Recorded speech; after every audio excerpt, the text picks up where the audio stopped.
అందరికీ నమస్కారం.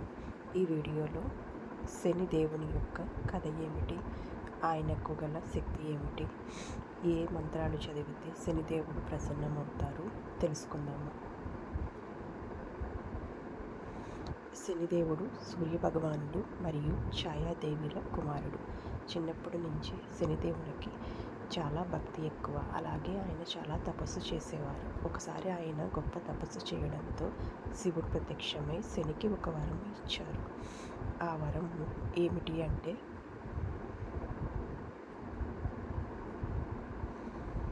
ప్రపంచంలో ఉన్న ప్రతి మనిషికి వారి యొక్క కర్మల ప్రకారం ఫలితం ఇవ్వాలి అని.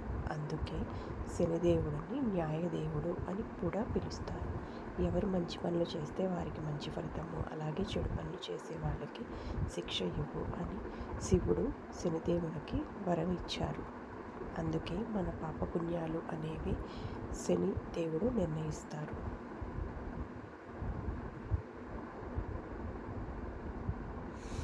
శనిదేవుడు మరియు ఆంజనేయ స్వామి యొక్క కథ. ఒకసారి శనిదేవుడు హనుమంతుడి శక్తిని పరీక్షించాలి అనుకుంటారు. అప్పుడు హనుమంతుడు తన పొడవైన తోకతో శనిదేవుణ్ణి చుట్టేసి బలంగా పట్టుకుంటారు. అప్పుడు శని బాధపడి హనుమంతుడిని తన తప్పు తెలుసుకుని క్షమించమని అడుగుతారు. అప్పటి నుంచి హనుమంతుడిని పూజిస్తే కూడా శని ప్రభావము తగ్గుతుంది అని నమ్మకము. అందుకే శనివారం శనీశ్వరునితో పాటు చాలామంది ఆంజనేయ స్వామిని కూడా భక్తి శ్రద్ధలతో పూజిస్తారు. ఇది శనిదేవుడు మరియు ఆంజనేయ స్వామికి ఉన్న సంబంధం గురించి మనం చెప్పుకునే ఒక కథ.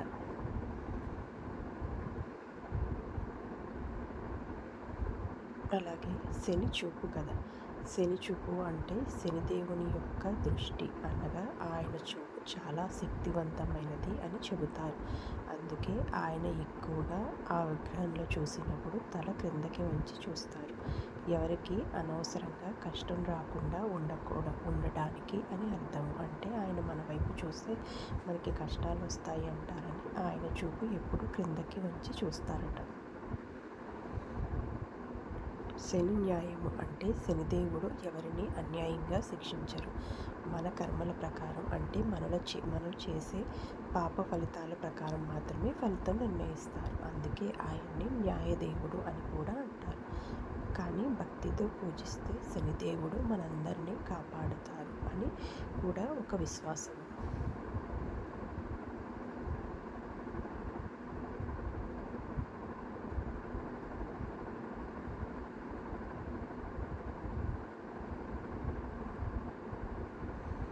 ఇంకొన్ని విశేషాలు అవి ఏమిటంటే, శనిదేవుడు న్యాయానికి ప్రతీక.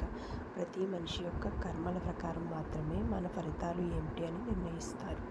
అలాగే శనిదేవునికి వాహనం కాకి. అందుకే శనివారం కాకులకు ఆహారం పెడతారు. శని ప్రభావం తగ్గించేందుకు హనుమంతుడు కూడా పూజ చేయడం మంచిది అని చెబుతారు. అలాగే శనిదేవుడికి నువ్వుల నూనె దీపం వెలిగిస్తే శుభం అంటారు. శనిదేవుడు కోపంగా కనిపించిన అసలు ఆయన మనుషులను మంచి మార్గంలో నడిపించే దేవుడు అని శాస్త్రాలు చెబుతున్నాయి. అంటే మనం పాపం చేస్తే మనకు నష్టం కలుగుతుంది, మంచి చేస్తే మంచి కలుగుతుంది అని చెప్పడమే శనిదేవుని యొక్క మనం నమ్మే సిద్ధాంతము. అందుకే ఆయన్ని న్యాయదేవుడు అని కూడా పిలుస్తారు.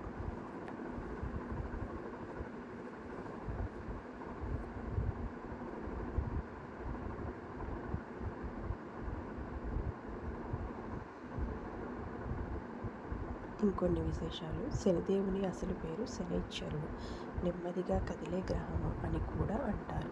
ఆయనకు ఇష్టమైన కలరు, అంటే ఇష్టమైన రంగు నీలము లేదా నలుపు రంగు ప్రియమైనది అని నమ్మకము. అందుకే మన పెద్దలు నలుపు రంగు బట్టలు వేసుకోవద్దు అని చెప్తారు, శని ఉంటుంది అని.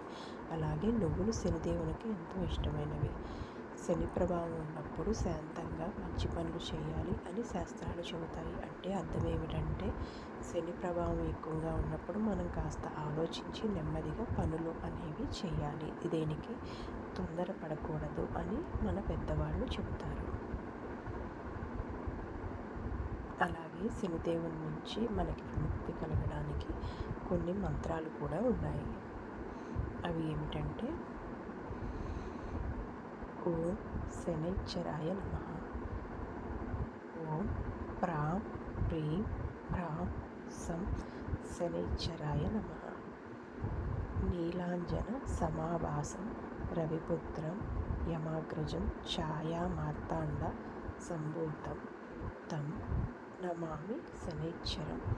ఈ మంత్రాలను శనివారము 11 సార్లు లేదా 108 సార్లు జపిస్తే శనిదేవుని యొక్క కృప లభిస్తుంది అని శాస్త్రాలు చెబుతున్నాయి. ఈ స్తోత్రాలను చాలా భక్తితో శనివారం నాడు పఠిస్తే మనం చేసిన పాపాలు అలాగే మనకు ఉండే కష్టాలు కూడా తొలగుతాయి. అలాగే ఇంకొన్ని మంత్రాలు కూడా ఉన్నాయి, అవి కూడా చూద్దాము. ఓం శం శనైశ్చరాయ నమః. ఓం నీలాంబరాయ నమః. ఓం రవిపుత్రాయ నమః. ఓం మందాయ నమః. ఓం ఛాయాపుత్రాయ నమః. వీటిని కూడా శనివారం రోజు 11 సార్లు లేదా 27 సార్లు జపిస్తే శుభం కలుగుతుంది అని శాస్త్రాలు చెబుతున్నాయి. వీటిని కూడా శనివారం రోజు ఎంతో భక్తి శ్రద్ధలతో పఠిస్తే తప్పకుండా మీకు మంచి జరుగుతుంది.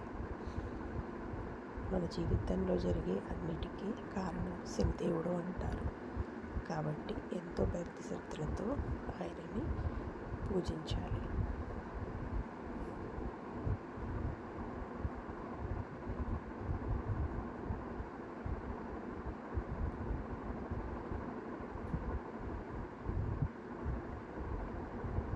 సర్వే జనా సుఖినో భవంతు. Thank you so much for watching. Please subscribe my channel. Thank you.